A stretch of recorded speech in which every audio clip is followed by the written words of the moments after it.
வாழ்க வளமுடன். From initial Kayakalpam understanding, we know that the relationship between body, mind, biomagnetism, life force, and vital fluids. All we are trying to understand is the relationship between these 5 factors in doing Kayakalpam perfectly. Yesterday, we saw the relationship, what is body, and the factors that affect our well-being in body.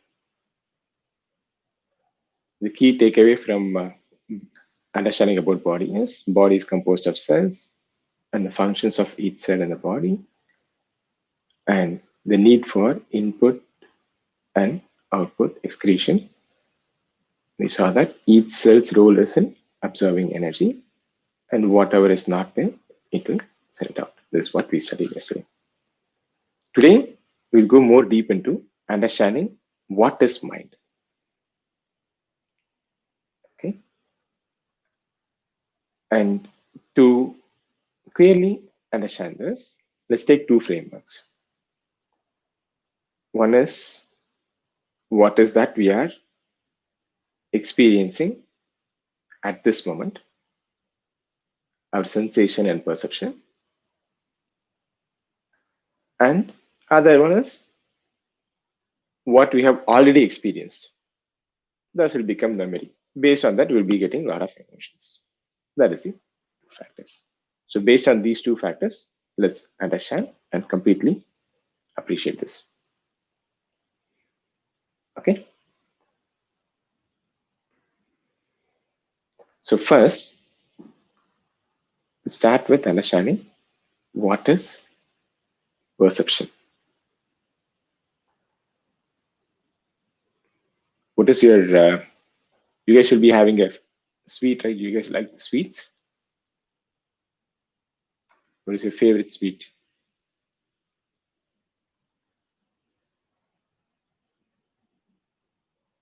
Anybody? What is your favorite sweet, Anu? Gulab jamun. Shanti சொல்லுங்க. What is your favorite sweet? Laddu. Okay. All right. Let's take laddu. Okay. Let's say we take laddu. Okay. We'll taste the laddu. When you taste the laddu, the first laddu will be sweet, very yummy, sweet. Okay. Now you take the second laddu from the same batch. Maybe it is not as sweet as that one, but still it is very sweet. Now if you go to the 5th one, is the 5th laddu as sweet as the first one?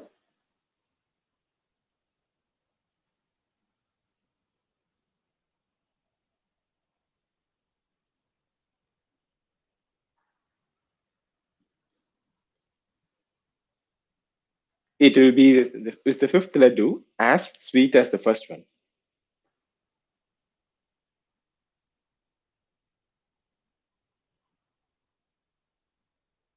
We don't experience the same sweetness from the laddu, right? If sweetness is a property of laddu, all the laddus which is taken from the same pack should have the same amount of sweetness, should have the same experience of sweetness, right? We should perceive same sweetness. Right? The tongue is same when it was tasting the first laddu and the 5th laddu. It's still the same tongue.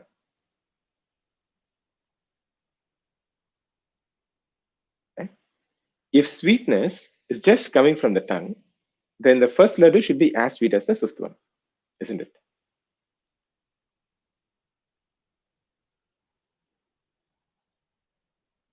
Isn't it? You agree with me? Then where is sweetness coming from?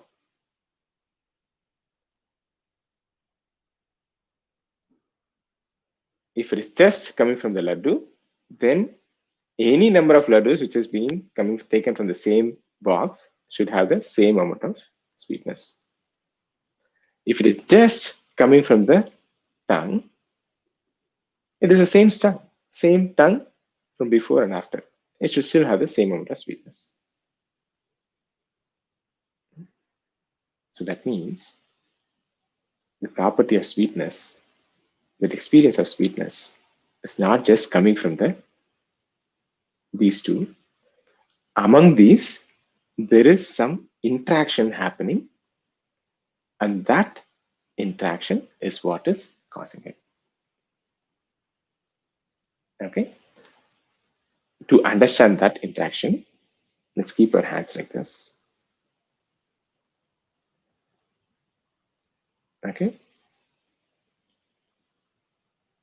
Now slightly move your right palm back and front. And slightly make a small circular movement. Then move little back and front with your eyes closed.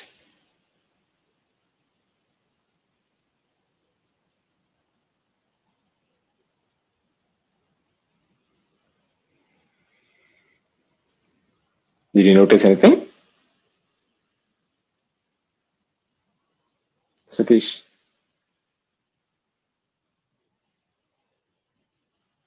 Some kind of a magnetic force. Okay? This magnetic force, since it is flowing throughout the body, I'm going to define it as biomagnetic force. Okay? And I'm going to define this as the energy currency of the body. So yesterday we were saying that all the cells in our body are somehow held together with a force. Let's say this is that force, biomagnetic force. And what is happening is, at the point of interaction between the tongue and the food, there is this exchange of biomagnetism. Okay? Or, put in other words, our biomagnetism is getting elevated to the level of magnetic field in the food. And at that point, there is this conversion of biomagnetism, that elevation that is being perceived as tasteness. Okay, so this is what is happening here. By default, in our tongue, there is 5 units of biomagnetism. In laddu, there is 10 units. At the point of contact of the laddu, it gets elevated from 5 to this level. So this elevation is what is 10, is what we are perceiving as tasteness, sweetness. So after the first contact, the amount of energy biomagnetism in the body is at, let's say, at level 7. Now, the elevation, the excitement of the biomagnetism, is only this time from 7 to 10, it is only 3 units. So you feel that is sweet. Now, after the third laddu, the tongue itself, the amount of biomagnetism in the body itself is raised to the same level. So you don't feel anything. You don't feel any senses. Okay? Is this clear? So the key takeaway from here is sensory perception, sensory experience is the function of sensory experience is just a function of our own energy getting converted. This has to be very clear. Okay. Any clarifications? Any questions on this one so far?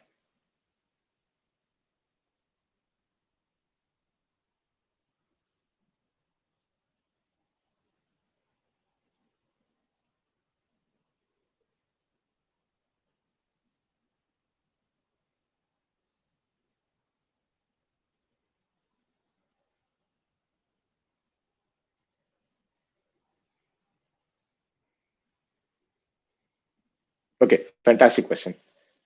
Um, this factor, this phenomenon is not just happening in the tongue.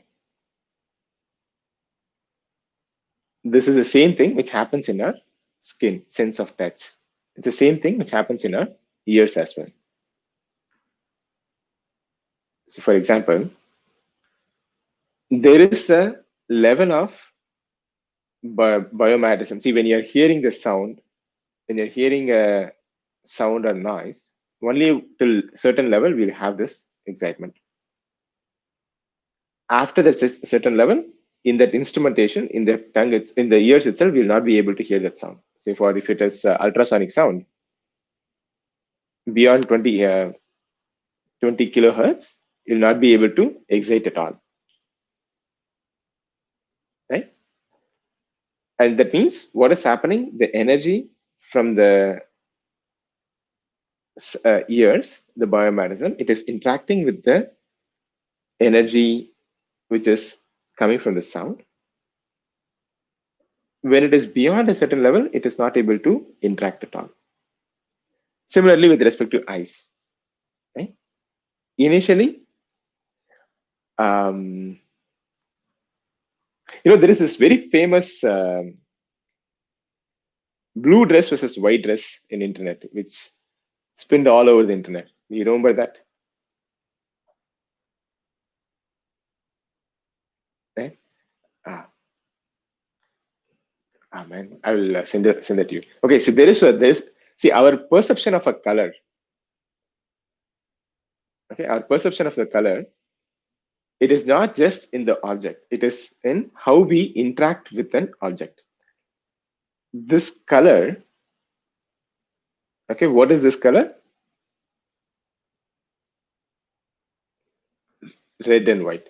Okay, is this in in nature? In nature, there's nothing as color, right? There's just an electromagnetic field, electromagnetic radiation in certain frequency. The light is hitting and it is just coming out. Only in our experience, this is color. Okay, that's the same thing with taste as well. There is just the wave energy interaction. In my experience, in our personal experience, this is sweetness. There is no sweetness in nature. It is just the uh, uh, sugar molecule, right? The chemical composition. Only in our interaction, it is perceived as sweetness. To put it in a very simple way,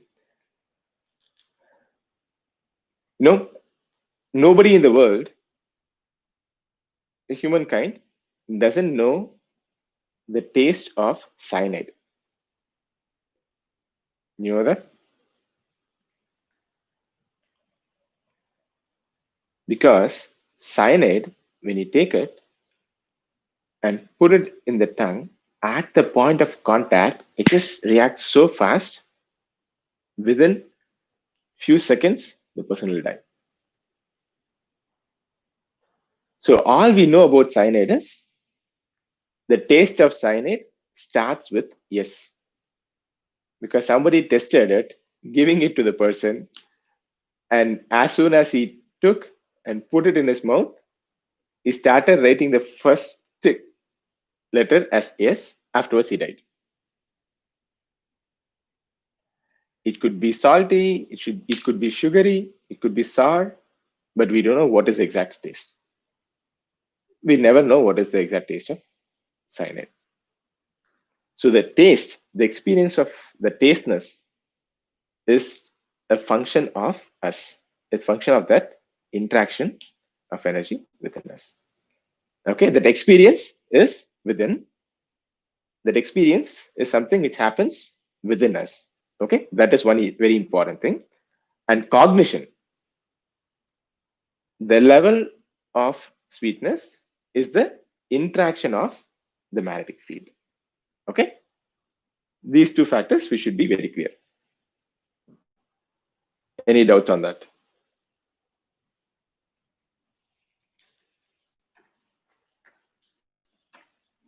Any questions on this?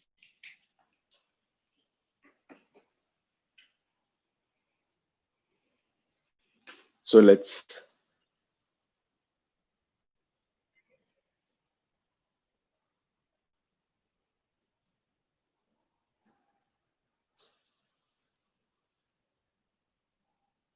okay, super.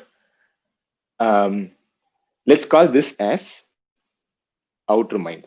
Okay, because we're interacting with the outer world, right? Outer mind or sensory perception.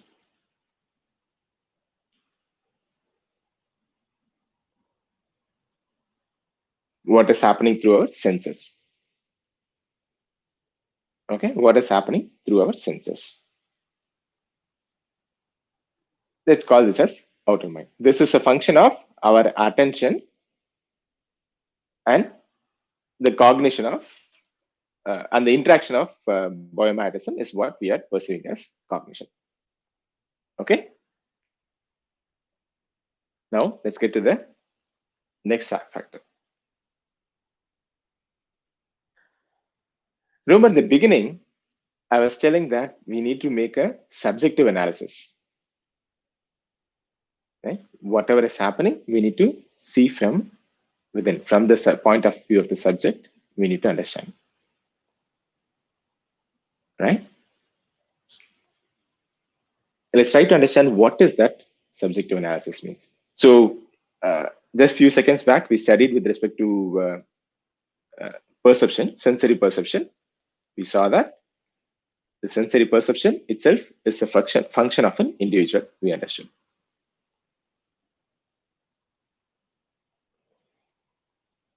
Now let's understand what is this subjective analysis is.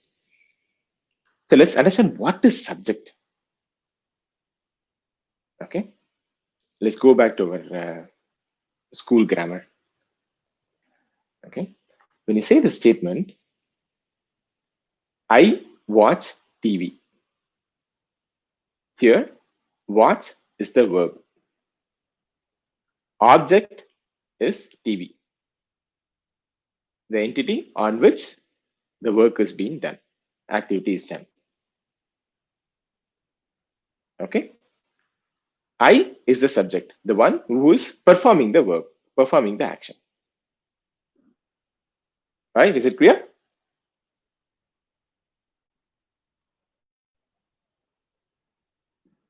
Let's try this. Let's try this one. I watch the pen. So what is the object here?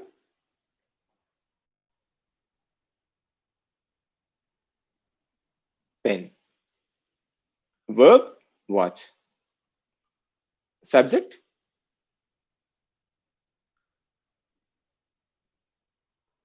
I. Super. Okay. Now, I watch my hands. What is the object here?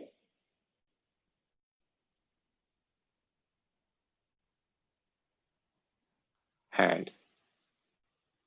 Subject, I. So, if the object is the body, then where is the subject?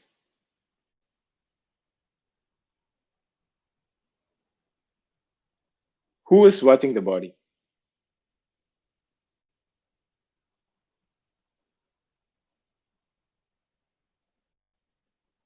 So, in I, when I say I watch my body, who's I here? Who is the one which is performing this watching action?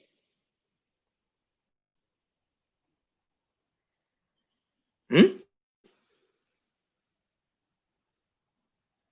So, what is me? What is that we call as me? Mind. Okay, very good. Right. So what is mind? Mind is a collection of thoughts, right? Mind is a collection of thoughts. Do you agree with that?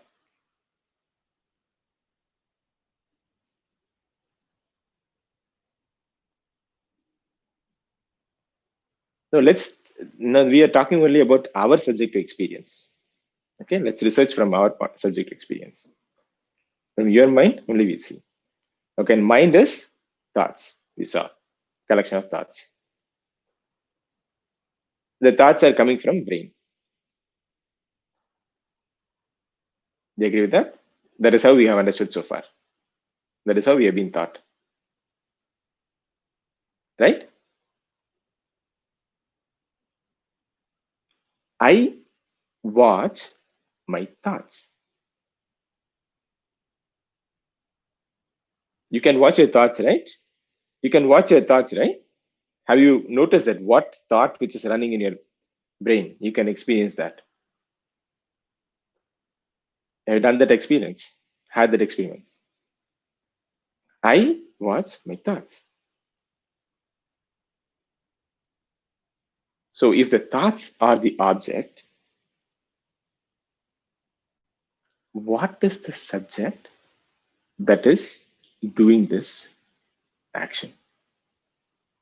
What is the subject that is watching it?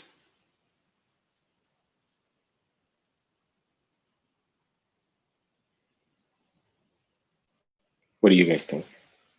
Where is that subject?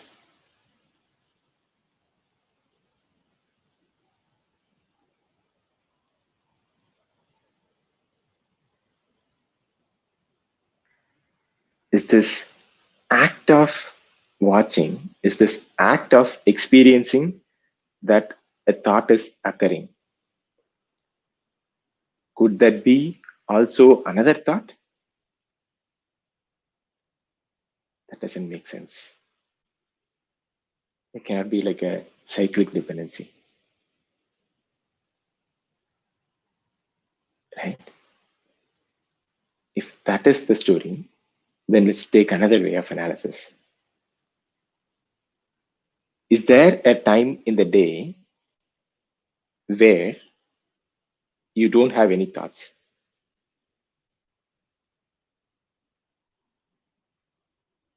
No? What happens when you go to deep sleep?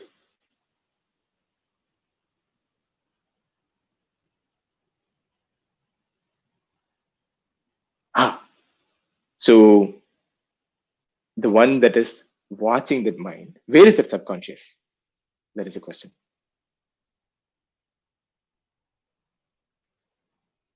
Okay, so this is what we are saying. Okay, this mind or middle mind, middle mind, let's call it as the thoughts we have and emotions, what happened to us before. Okay, the activities in our brain, we call it as middle mind. And even underneath that, what you are seeing as subconscious mind, let's call it as inner mind.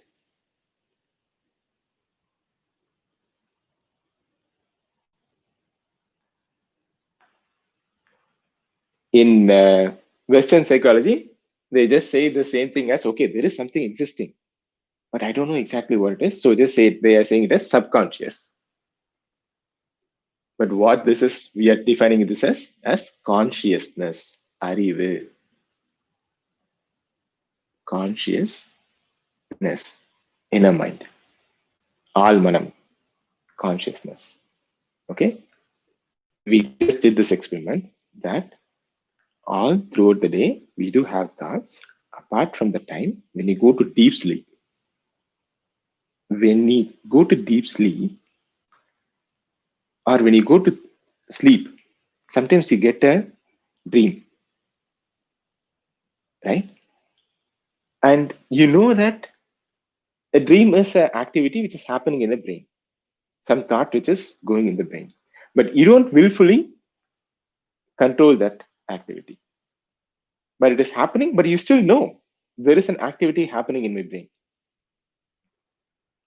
You still experience the dream, right? You still experience, right? எனக்கு என்ன கனவு வந்துச்சு நமக்கு தெரியும், isn't it? So that means even in a time when there is no thoughts, when there is no thoughts, there is something functioning within me that is completely watching everything. So we'll say, even when I'm not paying willful attention, there is something within me which is completely watching and experiencing everything. And that factor is called consciousness. I'm going to define this consciousness as cognition, experience, and discrimination.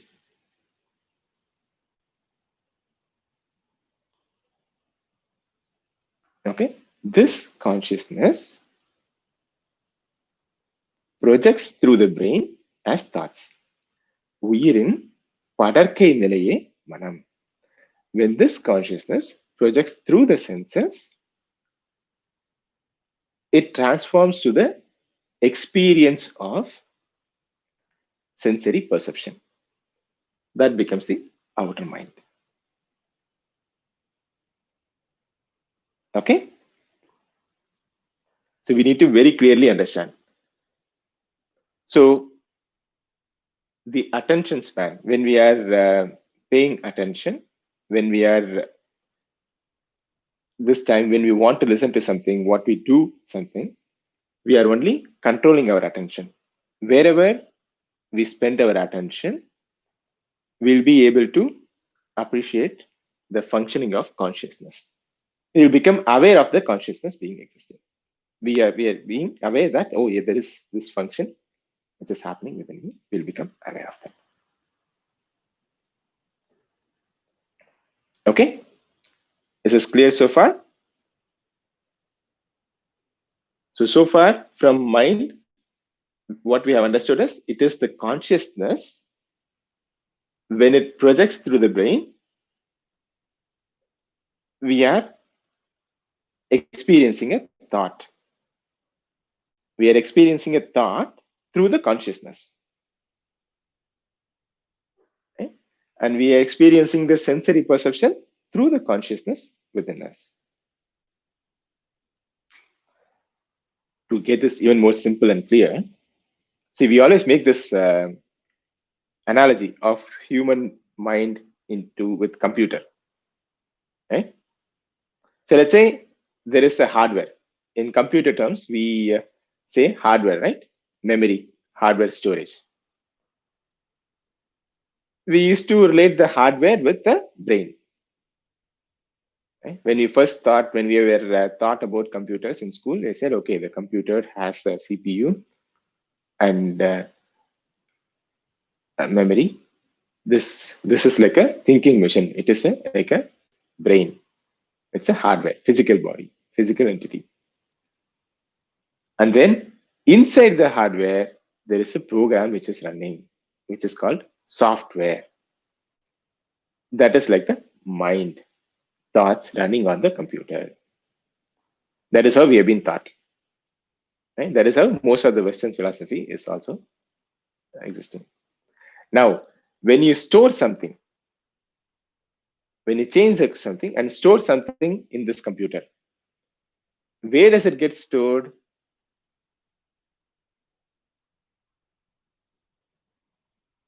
In the hardware? In the physical medium? In the physical medium. Okay, that is how we have seen it. And even modern scientific analysis also, after someone takes someone's brain and they see that, they see more neuron connections are there. Okay. However, in philosophy, in Eastern sciences, what they experienced is it is not just stored on the physical medium. Apart from storing in the physical medium, it is also going a level down and gets stored in the energy that is flowing through this computer. Right? Whatever is it is powering up the system in that current, in that also it is getting stored. உயிராற்றல். In that also there is a equivalent change being there. This is our realization of the Eastern sciences or the philosophers. Okay, that is a very subtle difference. And that aspect is the consciousness within. And it is not just bound to the physical brain. It is not just one part in the brain. It is in the energy which is flowing through the brain. That has consciousness. And when that projects through the brain cells, it is functioning as thought in accordance with what kind of structure which is already there in the brain. And when that functions through the outer layer, through the senses, we have sensory perception. Okay, this is what is happening with the rest of the brain. All right.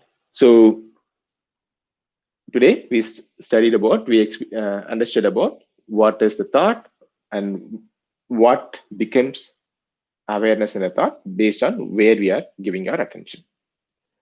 Tomorrow we'll see about emotions. Okay. Any other question?